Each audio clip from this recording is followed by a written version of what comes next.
ఒక కేసులోని విషయం ఏంటి అని అంటే, ఒక వ్యక్తి తనకు తెలిసిన వ్యక్తికి అప్పిచ్చాడు.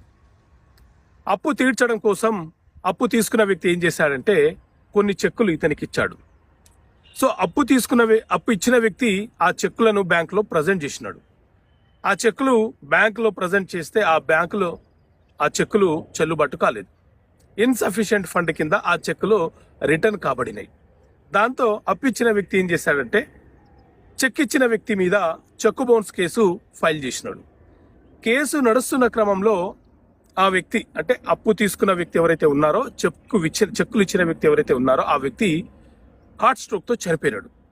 ఇప్పుడు ఈ చెక్ బౌన్స్ చేసిన వ్యక్తి అతని యొక్క కుటుంబ సభ్యులను చేర్చాలి అని చెప్పి అంటున్నాడు. సో ఇలా సిచ్యువేషన్ ఉంటుందా? ఈ సందర్భం వస్తే ఎవరైతే చెక్ ఇచ్చారో ఆ వ్యక్తుల యొక్క బంధువులను గాని, అతని యొక్క భార్యకు గాని, లేకపోతే కుమారులను